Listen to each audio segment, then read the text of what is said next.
Welcome back to in Magnet Brains Hindi. आपका फिर से स्वागत करती हूं मैं हिंदी की क्लास में और मैग्नेट ब्रेन्स में। आशा करती हूं कि जो चैप्टर हमने पढ़ा समझा, जो भी काव्याश हमने पढ़े, रामचरितमानस संबंधी जो भी जानकारी आपको मिली वो आपने अवश्य अपने मस्तिष्क में उतारी होगी और जीवन में भी लागू करने का प्रयास आप अवश्य करेंगे, है ना। चलिए, तो अब हम चलते हैं उसी पाठ के प्रश्न उत्तरों की तरफ। जो पाठ्य पुस्तक है आपकी क्षितिज भाग 2 कक्षा 10वीं पाठ 2, उसके पीछे जो एनसीईआरटी बुक्स में ही पीछे जो प्रश्न उत्तर लिखे हैं, हम उन्हीं का सॉल्यूशन, उन्हीं का समाधान, उन्हीं के प्रश्नों के उत्तर की चर्चा यहां पर करने जा रहे हैं। तो अब बिल्कुल बी कॉन्सेंट्रेट, फुल एकाग्रचित होकर बैठेंगे, ध्यान से सुनेंगे, समझेंगे और प्रश्नोत्तरों की जानकारी प्राप्त करेंगे। यस, पहला प्रश्न है हमारा, परशुराम के क्रोध करने पर लक्ष्मण ने धनुष के टूट जाने के लिए कौन कौन से तर्क दिए थे। जैसे ही परशुराम जी ने सुना कि धनुष टूट गया है और वो क्रोधित होकर सभा में आए थे, तो जब परशुराम जी क्रोध कर रहे थे तब लक्ष्मण ने उनसे क्या क्या कहा था, बताइए क्या क्या कहा था।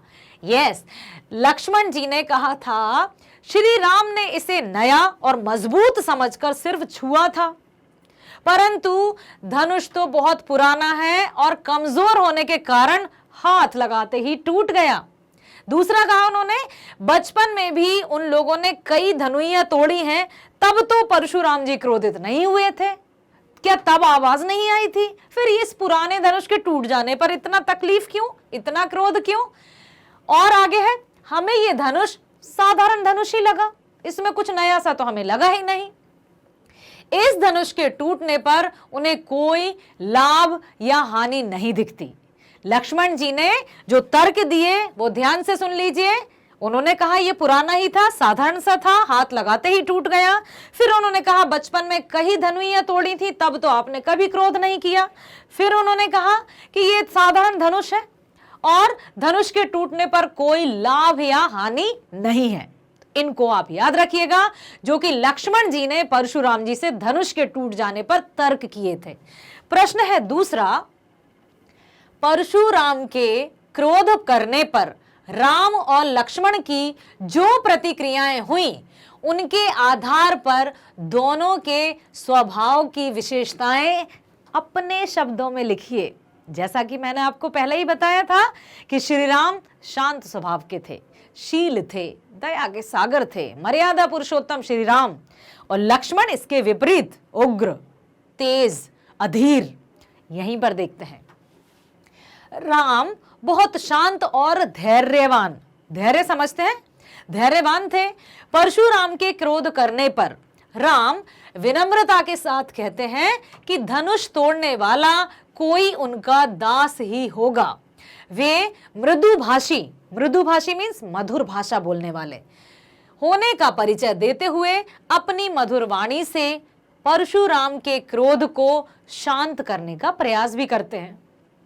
अंत में आंखों से संकेत कर लक्ष्मण को शांत रहने को भी कहते हैं। दूसरी ओर लक्ष्मण जी कैसे थे? दूसरी ओर लक्ष्मण का स्वभाव उग्र है। उग्र समझते हैं ना, बात बात पर तेज, गुस्सा आ जाना, किसी भी बात को शांतिपूर्वक ना सुनना, पहले ही प्रतिक्रिया दे देना, उग्र है। वह व्यंग करते हुए परशुराम जी को इतनी छोटी सी बात पर हंगामा नहीं करने के लिए कहते हैं। वे परशुराम के क्रोध की चिंता किए बिना अपशब्दों को प्रयोग ना करने को भी कहते हैं। वह उनके क्रोध को अन्याय समझते हैं, इसीलिए पुरजोर विरोध करते हैं। पूर्ण रूप से परशुराम जी की बातों का, उनके क्रोध का विरोध ही करते नजर आए हैं लक्ष्मण जी। चलते हैं तीसरे प्रश्न की तरफ। लक्ष्मण और परशुराम के संवाद का जो अंश आपको सबसे अच्छा लगा उसे अपने शब्दों में बताइए। हमने कितने पद पढ़े, कितने काव्यांश पढ़े? 6।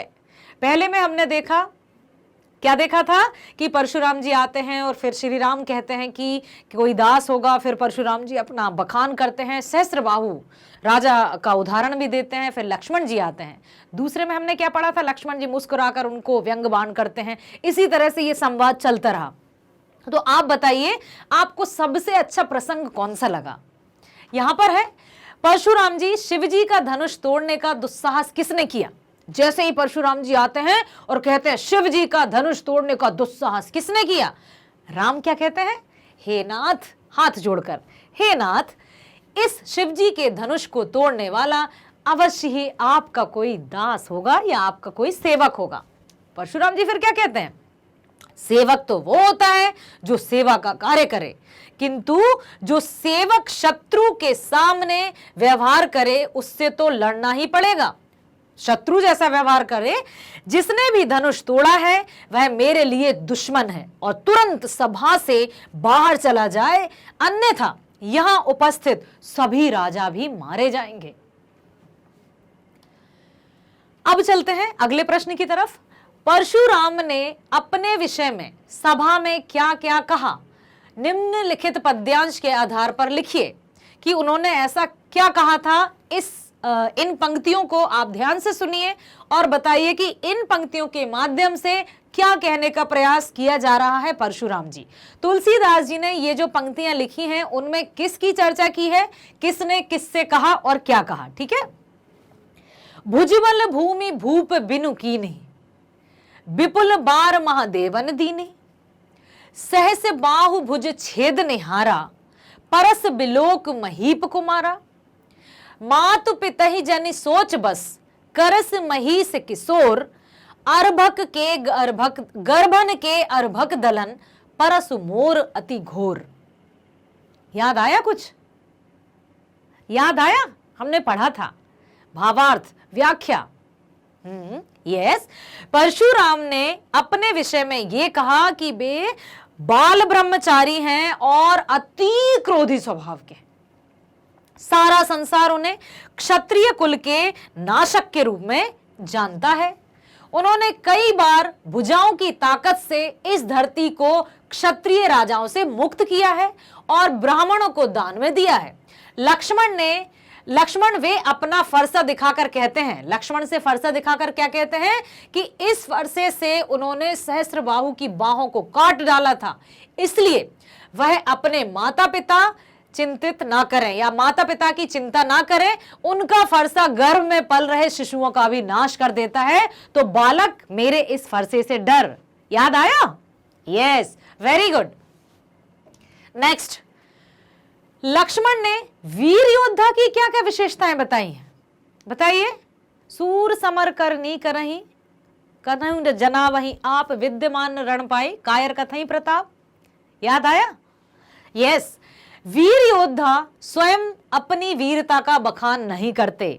जो वास्तविक रूप में वीर होते हैं, प्रशंसा के लायक होते हैं, वे अपने मुंह से अपनी प्रशंसा कभी नहीं करते, और जो अपने मुंह से अपनी प्रशंसा करते हैं वे वीर नहीं, कायर होते हैं। आपने एक शब्द सुना होगा, मच टॉकेटिव, या हिंदी में कहते हैं बहुत वाचाल है ये तो, और कोई भी पीछा छुड़ाने के लिए भाग जाते, चलो चलो भागो, यहां से वो आ रहा है, नहीं तो, है ना। तो यहां पर उन्होंने यही कहा है कि जो भी वीर होते हैं वे अपनी प्रशंसा या अपना बखान स्वयं नहीं करते हैं। वे युद्ध भूमि में अपनी वीरता का परिचय साहसपूर्ण देते हैं, करके, कथनी से नहीं, करनी से अपना परिचय देते हैं। कथनी और करनी एक समान हो तो बहुत अच्छी बात है, लेकिन कथनी मीन्स कहना अलग हो और करनी कर्म अलग हो, तो कौन भला हमारी बात सुनेगा। वीर योद्धा शांत, विनम्र, क्षमाशील, धैर्यवान, बुद्धिमान होते हैं। वे खुद पर अभिमान नहीं करते हैं, वे दूसरों का आदर भी करते हैं, हमेशा सबको आदर भी देते हैं। अभिमान एक शब्द आया है, इसको आप हमेशा ध्यान रखिएगा बेटा। कितनी भी ऊंचाइयों पर क्यों ना चले जाएं हमें जमीन पर ही टिके रहना है। तो हमेशा अपने जो हृदय है, मन है, मस्तिष्क है, उसमें विनम्रता का भाव संजो कर रखना। जिस दिन हमें लगता है कि अब तो मैं ही मैं हूं, है ना। अब तो मुझसे बड़ा कोई नहीं, और मैं जहां आया, अहम जहां आया, अहंकार जहां आया, वहीं से हमारी उल्टी गिनती शुरू हो जाती है।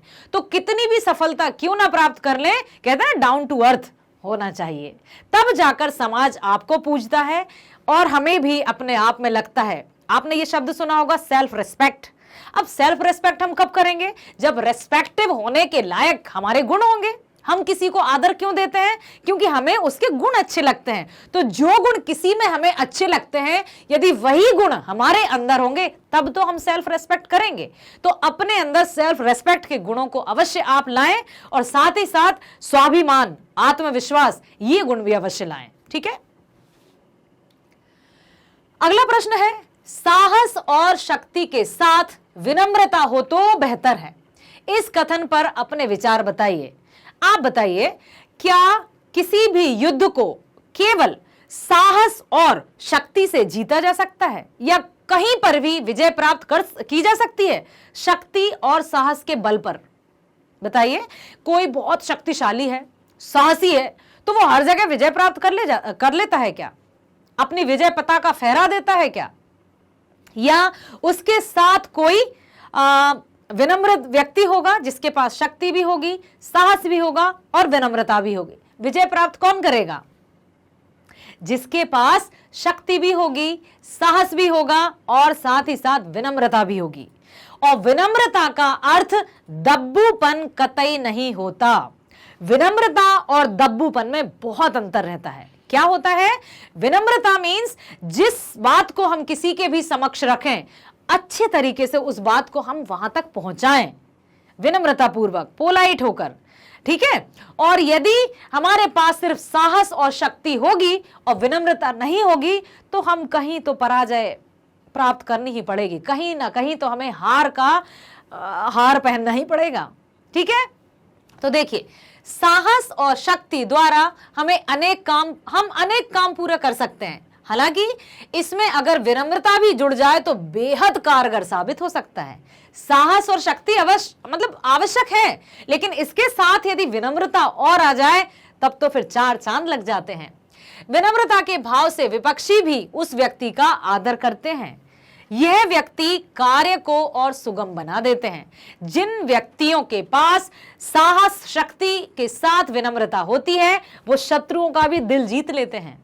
और यदि हम में ये गुण हैं, तो कोई भी हमारी पीठ पीछे भी प्रशंसा ही करता है। एक और बात मैं आपको बता दूं बेटा, कि जो हमारे मुंह पर हमारी प्रशंसा करते हैं, तो हमें उस प्रशंसा को सुनकर एकदम बिल्कुल ऐसा नहीं जाना है कि अरे मैं तो बहुत अच्छा हूं। वास्तविक अर्थ में प्रशंसा वो होती है जो हमारे पीठ पीछे होती है। ठीक है। यदि पीठ पीछे हमारे गुणों की चर्चा हो, हमारे अच्छे व्यवहार की चर्चा हो, और कहीं से हमें सुनने में आ जाए, तब हम सोचेंगे yes I am on the right track, सही पथ पर जा रहा हूं मैं, है ना। इस प्रकार से शक्ति, साहस और विनम्रता का होना बहुत आवश्यक है। परंतु विनम्रता में दब्बूपन को कतई मत लाइएगा। जहां बात सच की हो वहां साहस तो दिखाइए, लेकिन विनम्रता पूर्वक दिखाइए। और ऐसा नहीं है, जैसे मान लीजिए कक्षा में भी जब हम प्रश्न पूछते हैं, बहुत से बच्चे तो बिल्कुल नहीं आ रहा है तब भी चुपचाप बैठे रहते हैं। ऐसा नहीं करना है। हाथ ऊंचा कर दीजिए, अनुशासित रूप से हाथ ऊंचा करके हमें प्रश्न पूछने होते हैं। शिक्षक की दृष्टि अवश्य आप पर जाएगी और वो आपसे पूछेगा कि क्या हुआ।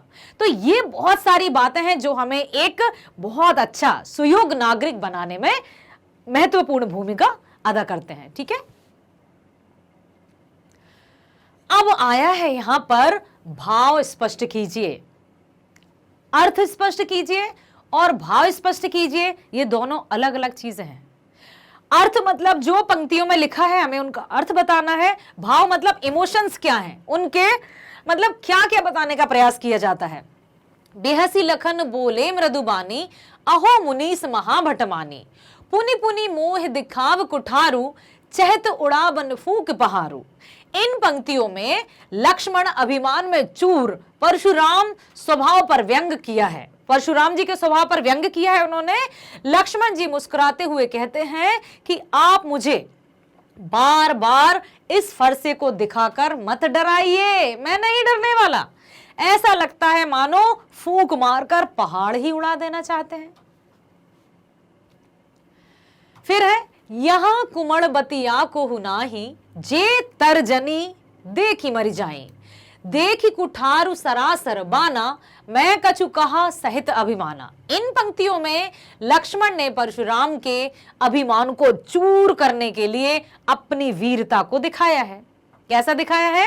वे कहते हैं कि हम कुमड़े के कच्चे फल नहीं हैं जो तर्जनी के दिखाने से मुरझा जाएंगे, है ना। यानी वे कमजोर नहीं हैं जो धमकी से भयभीत होकर कांप उठेंगे।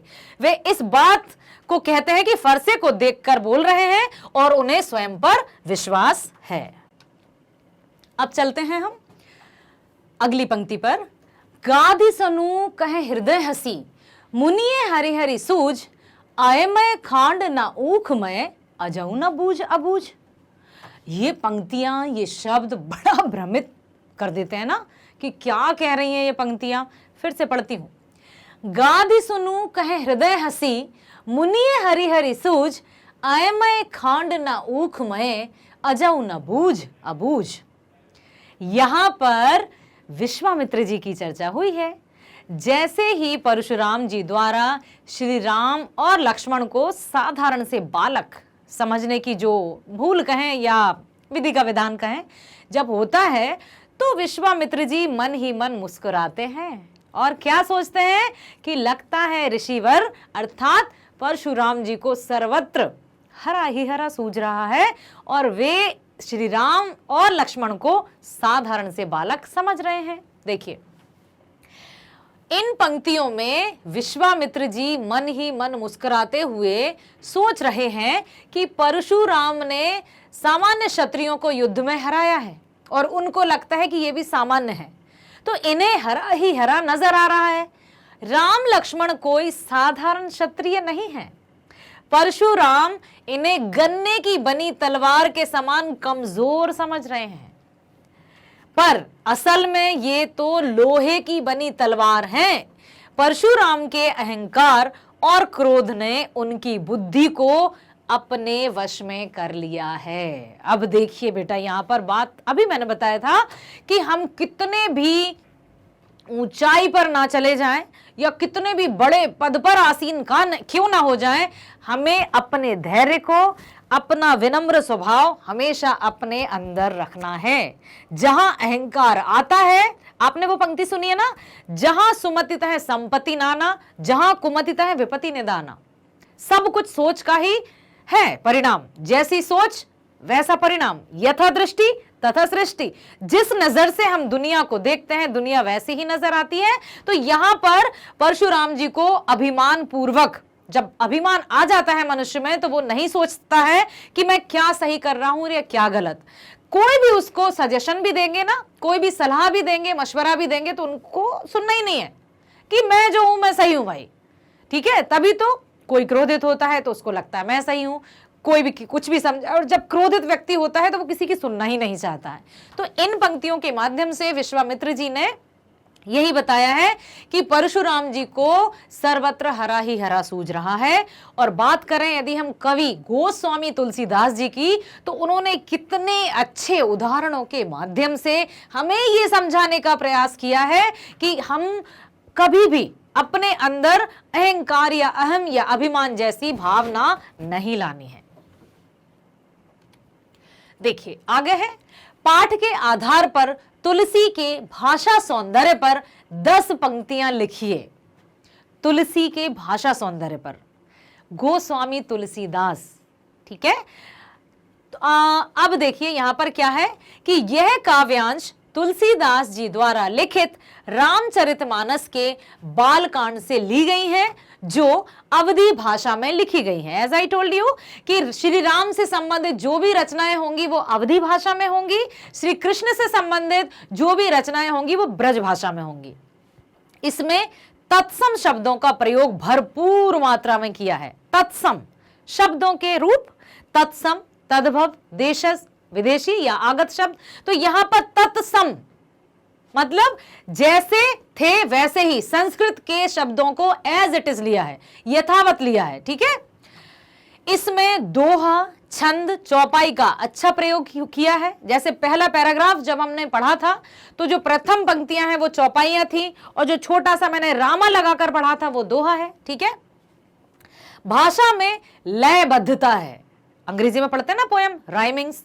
तो जो लयबद्धता है मींस अंतिम जो शब्द होगा वो उसकी मात्राएं समान होंगी। प्रचलित मुहावरे और लोकोक्तियों ने काव्य को सजीव बना दिया है।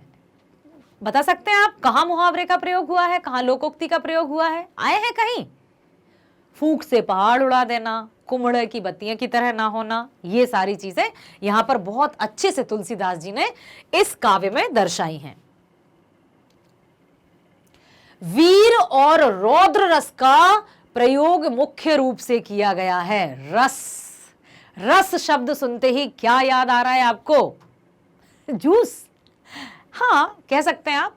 तो यहां पर एक अपनी हिंदी का ही विषय है जिससे हम पढ़ेंगे व्याकरण में रस क्या होते हैं। तो इस जो रामचरितमानस के जो बालकांड से ये प्रसंग जो हमने पढ़ा है अभी, उसमें वीर और रौद्र रस का मुख्य रूप से प्रयोग किया गया है।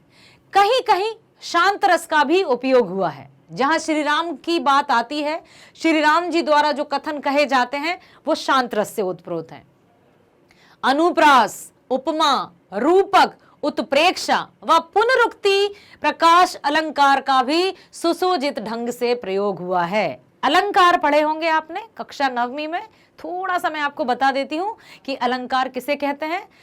बेटा सुनिएगा, जिस तरह से आभूषण या गहने पहनने वाले की सुंदरता बढ़ाते हैं या उसके सौंदर्य में वृद्धि करते हैं, उसी प्रकार से अलंकार काव्यों की शोभा बढ़ाते हैं। जो राइमिंग वर्ड्स आ जाना या लयात्मकता या लयबद्धता आ जाना, वो अलंकारों के प्रयोग के कारण होता है। ठीक है। तो अलंकार मुख्य रूप से 2 प्रकार के होते हैं। थोड़ा सा हम रिवाइज कर लेते हैं जो 9th में पढ़ा है। एक होता है शब्द अलंकार, दूसरा होता है अर्थ अलंकार। शब्द अलंकार मीन्स जिन काव्यों में शब्दों के प्रयोग से चमत्कार उत्पन्न हो। चमत्कार मतलब सौंदर्य में वृद्धि हो। ठीक है। तो शब्द अलंकार अर्थात जिन कविताओं में शब्दों के प्रयोग से सुंदरता में वृद्धि हो वो शब्द अलंकार होते हैं। शब्द अलंकार के होते हैं 3 भेद। ध्यान से सुनिएगा, मुख्य रूप से अलंकार 2 प्रकार के होते हैं, एक शब्द अलंकार, दूसरा अर्थ अलंकार। बात हम कर रहे हैं अभी शब्द अलंकार की। शब्द अलंकार के 3 भेद होते हैं, आपने पढ़ा ही होगा, याद आ ही जाएगा, रिकॉल कीजिए। शब्द अलंकार में पहला अलंकार होता है अनुप्रास। अनुप्रास अलंकार, ठीक है, यहां आया है अनुप्रास अलंकार। और अनुप्रास अलंकार क्या होता है? यदि कविताओं में जिन काव्यों में एक ही वर्ण, वर्ण समझते हैं भाषा की सबसे छुटकू सी इकाई, छोटी इकाई, वर्ण, वर्ण मीन्स अक्षर, अंग्रेजी में जिसको लेटर कहते हैं। ठीक है। तो अनुप्रास अलंकार में वर्ण की आवृत्ति होती है। आवृत्ति मीन्स रिपीटेशन। ओके। अनुप्रास अलंकार में वर्ण की आवृत्ति होती है, अर्थात जिन काव्यों में वर्णों की आवृत्ति से चमत्कार उत्पन्न हो वहां पर अनुप्रास अलंकार होता है। उपमा ये अर्थ अलंकार का है, मैं अभी आपको शब्द अलंकार के भेद बता रही हूं। दूसरा है हमारा अनुप्रास के बाद है यमक अलंकार। वर्णों से मिलकर क्या बनते हैं? शब्द। ठीक है। तो जिस कविता में या जिन काव्यों में वर्णों की आवृत्ति में अनुप्रास, जिन काव्यों में शब्दों की आवृत्ति से चमत्कार उत्पन्न हो, शब्द बार बार रिपीट हो, एक ही शब्द बार बार रिपीट हो, लेकिन जितनी भी बार वो शब्द आएगा उतनी ही बार उसके अर्थ अलग होंगे, तो यमक अलंकार। तीसरा है शब्द अलंकार का तीसरा और अंतिम भेद है श्लेष अलंकार। श्लेष, श्लेष का अर्थ होता है चिपका हुआ, अर्थात जिन काव्यों में एक ही शब्द हो परंतु उसके फिर भी अर्थ कई हो। अनुप्रास का उदाहरण रघुपति, राघव, राजा राम, रावर्ण की आवृत्ति। या आपने सुना होगा चंदू के चाचा ने चंदू की चाची को चांदनी रात में चांदी की चम्मच से चटनी चटाई। सुना है ना, याद आया? यस, वहां पर अनुप्रास अलंकार। बात करते हैं हम यमक अलंकार। शब्दों की आवृत्ति, अर्थ अलग। काली घटा का घमंड घटा। घटा शब्द है लेकिन दोनों घटाओं में अर्थ अलग अलग है। एक काली घटा, काले काले बादल, घमंड घटा, घटा मीन्स कम होना। ठीक है। तो ये होता है यमक अलंकार, जहां शब्द तो हो समान, रिपीट हो रहा हो और उसके अर्थ अलग हो। श्लेष अलंकार, मधुवन की छाती को देखो, सूखी कितनी इसकी कलियां। यहां कलियां शब्द के कई अर्थ हैं। कलियां शब्द है तो एक बार, लेकिन इसका यौवन अवस्था से पूर्व की अवस्था, ठीक है, और फूल के खिलने से पूर्व की अवस्था कली। तो समझ में आया, अनुप्रास मतलब वर्ण की आवृत्ति, यमक मींस शब्द की आवृत्ति, और जितने भी बार शब्द रिपीट होगा उसके अर्थ अलग होंगे, डिफरेंट होंगे, और श्लेष अलंकार चिपका हुआ एक ही शब्द होगा फिर भी उसके अर्थ अलग होंगे, ठीक है। तो इस काव्य में हमने पढ़ा, अभी अनुप्रास पढ़ा, उपमा पढ़ा, रूपक पढ़ा, उत्प्रेक्षा पढ़ा। मैं आपको अर्थ अलंकार के भी भेद बताऊंगी, ठीक है। व्यंग्यों का प्रयोग अनूठा है, प्रसंगानुकूल भाषा का प्रयोग किया गया है, मतलब जिस प्रसंग में जो भाषा फिट बैठे एकदम 100%, है ना, उसी प्रकार की भाषा का यहां पर प्रयोग हुआ है, इससे सुंदरता में वृद्धि हुई है। इस पूरे प्रसंग में व्यंग का अनूठा सौंदर्य है, उदाहरण के साथ स्पष्ट कीजिए। बिल्कुल, तुलसीदास जी द्वारा रचित परशुराम लक्ष्मण संवाद मूल रूप से व्यंग काव्य का ही उदाहरण है। बहुधनुई तोरी लड़काई, कबू ना सिर से कीन गुसाई। लक्ष्मण परशुराम से कहते हैं कि हमने बचपन में भी इस जैसी कई धनुइयां तोड़ी हैं, परंतु तब तो आप इतने क्रोधित नहीं हुए। अब है हमारा मातु पिता ही जनी सोच बस, करस महिष किशोर, गर्भन के अर्भक दलन, परस मोर अति घोर। हे प्रभु, ये क्या हो रहा है। परशुराम जी फिर अपने फरसे का भय दिखाते हैं लक्ष्मण को, और क्या कहते हैं कि ये वही फरसा है जिससे सहस्र बाहु, सहस्र मतलब हजार भुजाएं थी उसके, जैसे दशानन राजा रावण को 10 शीश थे, वैसे ही सहस्त्रबाहु के 1000 भुजाएं थी। तो परशुराम जी क्रोधित होकर लक्ष्मण से कहते हैं कि अरे राजा के बालक, तू अपने माता पिता के बारे में तो सोच, यह जो मेरा फरसा बहुत भयानक है, यह गर्भ में पल रहे बच्चों का भी नाश कर देता है। मेरे इस फरसे से डर, भय खा और शांत रह, कुछ मत बोल, वितर्क तर्क कुतर्क कुछ मत कर। इस तरह से लक्ष्मण को धमकाते हैं, डराते हैं। अपने मुंह तुम आपनी करनी, बार अनेक भांति बहु भरनी। परंतु लक्ष्मण कहां सुनने वाले थे, लक्ष्मण कहां परशुराम जी के फरसे से भयभीत होने वाले थे। और फिर कह उठते हैं, क्या कहने लगते हैं, अपने मुंह तुम आपनी करनी, बार अनेक भांति बहु भरनी। फिर कहते हैं, ऋषिवर महान है आप तो, कितनी बार आप स्वयं का बखान कर चुके हैं, कई बार भांति भांति मतलब कई प्रकार से अपनी प्रशंसा स्वयं कर चुके हैं। परशुराम द्वारा की जा रही खुद की बड़ाई को लक्ष्मण अपने मुंह मियां मिट्ठू बनना बताते हैं। सुना है ना, अपने मुंह मियां मिट्ठू बनना, तो उन्होंने परशुराम जी से यही कहा। मिले न कबहू सुभट रन गाढ़े, द्विज देवता घरई के बाड़े। आपका सामना अभी तक किसी शूरवीर से नहीं हुआ है, इसलिए आपको इतनी सारी बातें आ रही हैं। लक्ष्मण कहते हैं कि आपका सामना कभी योद्धाओं से नहीं हुआ है, इसलिए आप घर के शेर बन रहे हैं। ये भी कह दिया। अब क्या होता है कि इतना सुनकर परशुराम जी का क्रोध और जैसे उफान आ जाता है ना, तूफान, उस तरह से उनका क्रोध और बढ़ता गया। अब है प्रश्न, निम्नलिखित पंक्तियों में प्रयुक्त अलंकार पहचान कर लिखिए। अब थोड़ी सी अलंकार की मैं चर्चा कर देती हूं ताकि आप पहचान पाए। शब्द अलंकार की चर्चा अभी अभी हमने की, आशा करती हूं आपने सुना होगा। शब्द अलंकार के 3 भेद, अनुप्रास, यमक और श्लेष। अनुप्रास में वर्ण की आवृत्ति, यमक में शब्द की आवृत्ति। जितनी बार, आवृत्ति का अर्थ होता है रिपीटेशन, ओके। यमक अलंकार में शब्द की जितनी बार आवृत्ति अर्थात रिपीटेशन होगा, उतनी बार उसका अर्थ अलग होगा, ओके।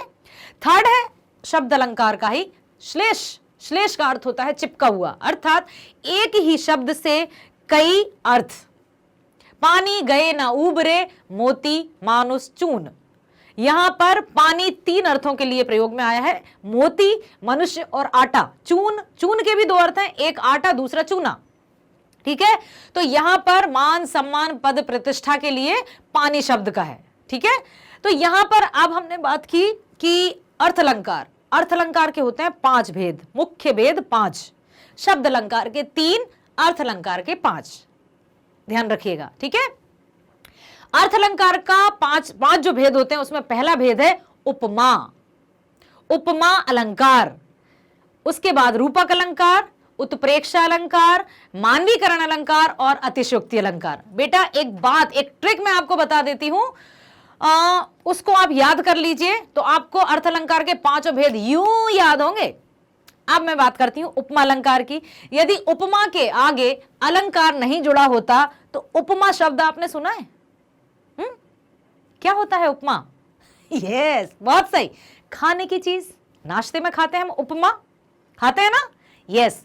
अब देखिए मैं बताती हूं 5 अलंकार। उपमा खाया, और आपने स्वामी विवेकानंद का यह कथन सुना होगा कि स्वस्थ शरीर में ही स्वस्थ मस्तिष्क का वास होता है। जब तक हम कुछ अच्छा खाएंगे पिएंगे नहीं, हिष्ट पुष्ट नहीं रहेंगे, और जब तंदुरुस्त नहीं रहेंगे तो मस्तिष्क भी कार्य नहीं करेगा सही से। तो उपमा खाया, कुछ खाया हमने, रूप निखर आया, अर्थात रूपक अलंकार, मतलब हम अच्छे हो गए एकदम खा पी कर। उपवास में स्थिति अलग होती है और खा पी कर अच्छी स्थिति होती है। ओके, तो उपमा खाया, रूप निखर आया, उपमा अलंकार, रूपक अलंकार। ध्यान से सुनिएगा, उपमा खाया, रूप निखर आया, उत्प्रेक्षा, उत्प्रेक्षा का अर्थ होता है संभावना, पॉसिबिलिटीज। उत्प्रेक्षा अलंकार में कवि संभावना करते हैं कि माना कि ऐसा, मान लीजिए मैथ्स में आप पढ़ते हैं लेट एक्स इज द ये वैल्यू मान लेते हैं, तो उत्प्रेक्षा अलंकार में संभावना की जाती है। तो उपमा खाया, रूप निखर आया, अब मस्तिष्क अच्छा चलेगा तो संभावना कल्पना हम कर सकते हैं। उपमा खाया, रूप निखर आया, संभावना या उत्प्रेक्षा हम कर सकते हैं। क्यों? क्योंकि हम मानव हैं। मानवीकरण अलंकार, और इसमें कोई अति नहीं है, अतिशयोक्ति अलंकार। Got it? रिपीटिंग, उपमा अलंकार, उपमा खाया, अपने हाथ को ऐसे रखिए, फिंगर रखिए उस पर, उपमा खाया, रूप निखर आया। अब हम उत्प्रेक्षा, कल्पना या संभावना करने योग्य हो, क्योंकि खाएंगे तभी तंदुरुस्त रहेंगे, तंदुरुस्त रहेंगे तो विचार करेंगे, विचार करेंगे तो संभावनाएं और कल्पनाएं भी करेंगे, और ये सारी चीजें करता कौन है? मानव। मानवीकरण अलंकार, और इसमें कोई अति नहीं है, अतिशयोक्ति अलंकार। Got it? उपमा खाया, रूप निखर आया, उत्प्रेक्षा या कल्पना कर सकते हैं क्योंकि हम मानव हैं और इसमें कोई अति नहीं है, अर्थात अतिशयोक्ति अलंकार। उपमा का अर्थ होता है, अब हम अलंकार में चलते हैं, खा पी लिया, स्वस्थ हो गए, मानव हैं और एकदम कल्पना कर रहे हैं और इसमें कोई अति नहीं है, मानव है ना हम, ठीक है? ओके, अब देखिए, अब हम बताती हूं मैं आपको कि अलंकार इन शॉर्ट कि होता क्या है। उपमा अलंकार, अलंकार व्याकरणिक दृष्टि से उपमा का अर्थ होता है तुलना करना, कंपैरिजन करना, ठीक है? तो किसी की किसी से जब तुलना की जाती है तो कहते हैं कि इसकी उपमा इससे दी गई। उपमा का अर्थ तुलना, ठीक है? उपमा का अर्थ होता है तुलना करना। जहां पर तुलना की जाती है वहां पर कुछ कीवर्ड्स, वाचिक शब्द कहते हैं, वाचिक शब्दों का भी प्रयोग होता है। उपमा अलंकार में कौन कौन से वाचिक शब्द हैं? जब हम किसी की किसी से तुलना करते हैं तो क्या कहते हैं? के जैसा, के समान, सादृश, ठीक है? कि उसके समान, सीता का मुख चंद्रमा के समान सुंदर है, सीता का मुख चंद्रमा के समान सुंदर है। कौन सा शब्द आया यहां पर? वाचक शब्द कौन सा है? के समान। तुलना किससे की गई है? सीता के मुख की चंद्रमा से। ओके, तो उपमा अलंकार में तुलना की जाती है। अच्छे से सुन लीजिएगा क्योंकि अलंकार या कोई भी व्याकरण का टॉपिक हमें हमेशा काम आएगा, ठीक है? सिर्फ परीक्षाओं में लिखकर आकर हम भूल नहीं सकते हैं क्योंकि यह भाषा है, अंतिम सांस तक चलेगी हमारे, ठीक है? तो उपमा अलंकार में तुलना की जाती है सा, के जैसा, के समान, इन वाचिक शब्दों की सहायता से। चलते हैं रूपक अलंकार, ठीक है?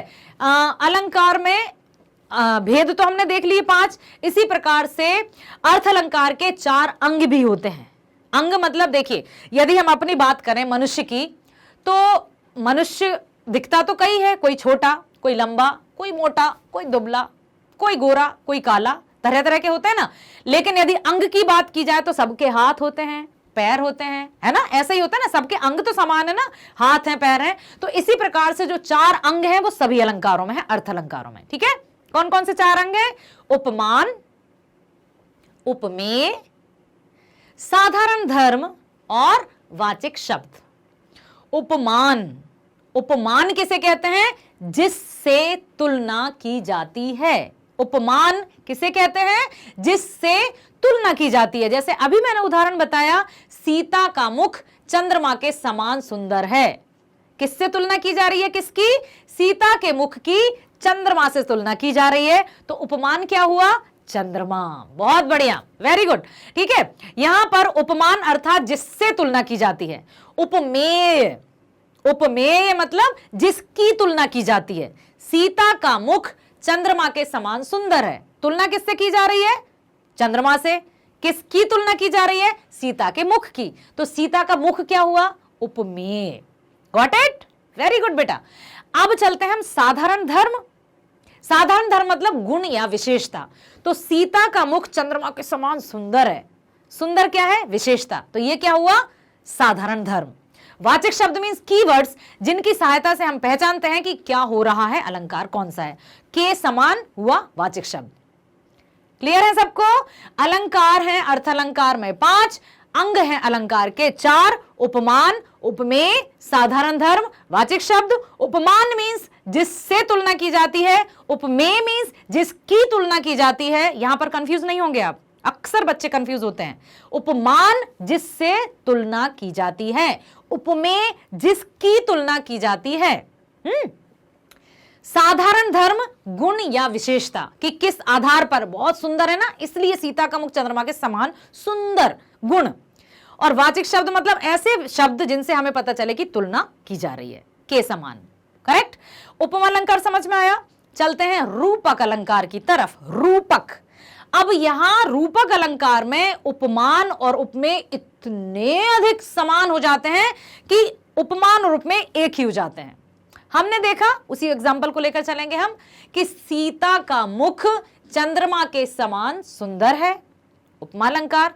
यदि कह दें इसी वाक्य को कि सीता चंद्रमुखी है, सीता चंद्रमुखी है, अब समझ में आ रहा है? उपमान अलग है, उपमेय अलग अलग है। कुछ समझ में आ रहा है?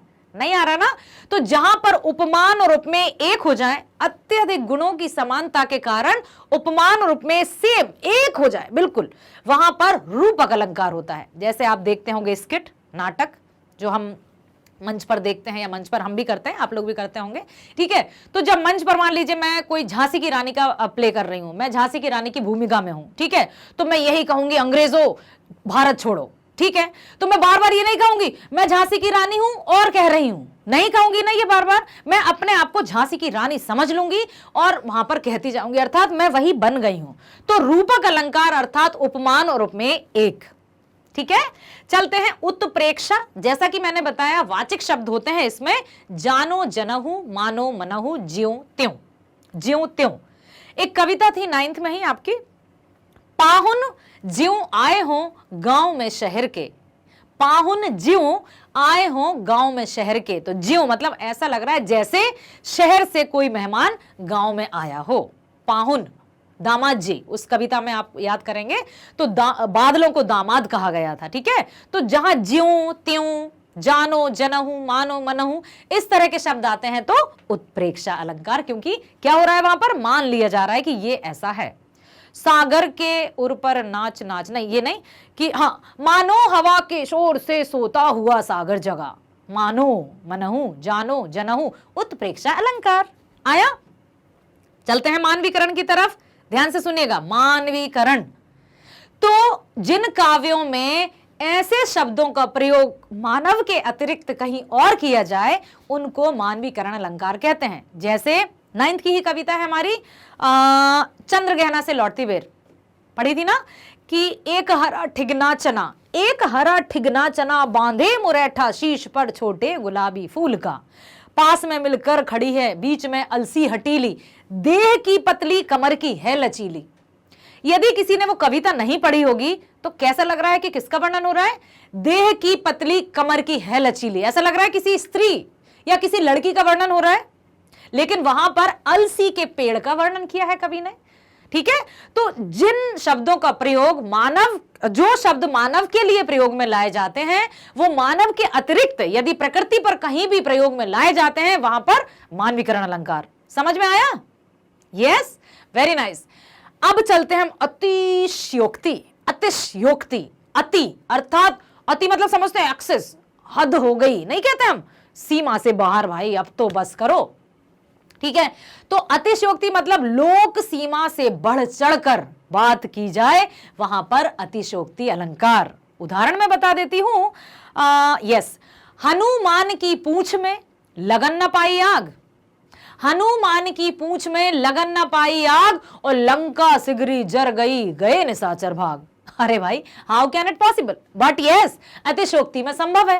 कैसा कि हनुमान जी की पूंछ में आग लगी ही नहीं और लंका सब जल गई और राक्षस भी डर डर कर कुछ मर गए, कुछ भाग गए, जबकि पूंछ में आग तो लगी ही नहीं। तो अतिशयोक्ति अलंकार में अति मतलब हद से ज्यादा वाली बात की जाती है। जो असंभव होता है उसको संभव मान लिया जाता है। ओके, तो यहां एक और उदाहरण, महाराणा प्रताप का नाम सुना होगा, उनके घोड़े का नाम क्या था बताइए, जो हवा से बातें करता था? पिछली कक्षाओं में कहीं ना कहीं तो आपने पढ़ा होगा।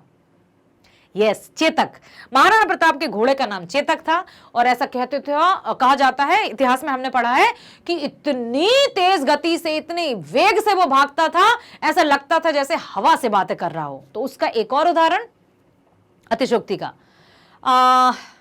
आगे नदियां पड़ी अपार, घोड़ा कैसे उतरे पार। एक बार और बोलती हूं, आगे नदियां पड़ी अपार, घोड़ा कैसे उतरे पार, राणा ने सोचा इस पार, जब तक चेतक था उस पार। अरे भाई, ये कैसे हुआ? राणा जी सोच ही रहे हैं और चेतक उस पार भी चला गया। अतिशयोक्ति अलंकार। एक और, कक्षा 8वीं में आपने पढ़ा होगा, श्री कृष्ण सुदामा, सुदामा चरित, नरोत्तम दास जी द्वारा रचित वो पाठ है जिसमें सुदामा चरित आपने अवश्य सुना होगा, पढ़ा होगा। जब सुदामा जी वहां जाते हैं और श्री कृष्ण उनका स्वागत करते हैं और परात, एक बड़ी सी थाल होती है ना, उसमें पानी भरकर लाते हैं चरण धुलाने के लिए। परंतु होता क्या है कि उनकी आंखों से इतनी अश्रुधारा बहती है कि ऐसा लगता है कि उन्होंने आंसुओं से ही उनके चरण धो दिए। देख सुदामा की दीन दशा, देख सुदामा की दीन दशा, करुणा करके करुणा निधि रोए, पानी परात को हाथ छुओ नहीं, पानी परात को हाथ छुओ नहीं, नैनन के जल से पग धोए, पानी परात को हाथ छुओ नहीं, नैनन के जल से पग धोए। अतिशयोक्ति अलंकार में रखा जाता है इसको कि कितने भी आंसू होंगे लेकिन पैर कैसे धुल सकते हैं। ठीक है, लेकिन वो वहां पर भावना की बात थी। तो यहां पर आपको पांचों अलंकार समझ में आ गए होंगे। उपमा में तुलना की जाती है, उपमान और उपमेय को अलग अलग रखा जाता है, रूपक में उपमान और उपमेय एक समान हो जाते हैं, तो उनमें कोई भेद नहीं होता है। उत्प्रेक्षा में जानो जनहु मानो मनहु ज्यों त्यों जैसे वाचक शब्दों की सहायता से हम ढूंढ सकते हैं कि उत्प्रेक्षा अलंकार है। मानवीकरण अलंकार अर्थात ऐसे शब्दों का प्रयोग जो सिर्फ मानव के लिए किया जाता है, उन शब्दों का प्रयोग मानव के अतिरिक्त, मानव के अलावा प्रकृति पर कहीं भी किया जाए, पेड़ पौधों पर या कहीं भी, तो वहां पर मानवीकरण अलंकार होता है। अतिशयोक्ति अभी हमने पढ़ा सुना कि जहां पर लोक सीमा से बढ़ चढ़कर बात की जाती है वहां अतिशयोक्ति अलंकार होता है। तो चलते हैं हम अपनी कविता की तरफ। बालक बोली बधो नहीं तो ही, इसमें क्या है अब आप बताएंगे।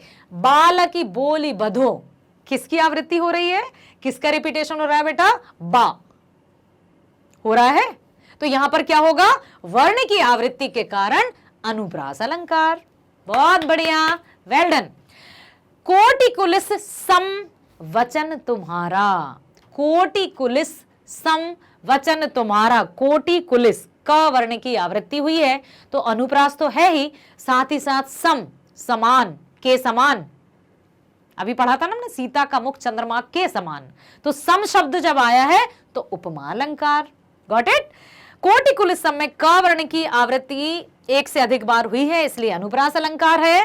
साथ ही साथ उपमा, कोटि कुलिस सम वचन में उपमा अलंकार है, चूंकि परशुराम जी के वचनों की तुलना वज्र से की गई है और वाचक शब्द सम का प्रयोग किया गया है। आया समझ में? एक और पंक्ति पर चलते हैं। तुम तो काल हाक जनु लावा, बार बार मोहि लाग बुलावा, जनु जानो जनहु मानो मनहु।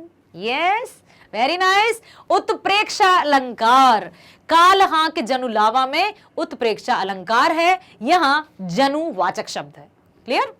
पुनरुक्ति प्रकाश अलंकार, हाँ एक और बात सुन लीजिए, जिन काव्यों में एक ही शब्द की रिपीटेशन हो परंतु उनके अर्थ एक ही समान हो। यमक में क्या होता है, शब्द की आवृत्ति तो होगी लेकिन जितनी बार आवृत्ति होती है उनके अर्थ भी अलग होते हैं। लेकिन पुनरुक्ति प्रकाश मतलब शब्द आएंगे तो बार बार लेकिन अर्थ उनका एक ही होगा, अलग अलग नहीं होगा। जबकि यमक में जितनी बार शब्द आते हैं उतनी ही बार उनके अर्थ भी अलग होते हैं। पुनरुक्ति प्रकाश में जितनी बार भी कोई शब्द आएगा परंतु फिर भी उसके अर्थ समान होंगे, तो पुनरुक्ति प्रकाश।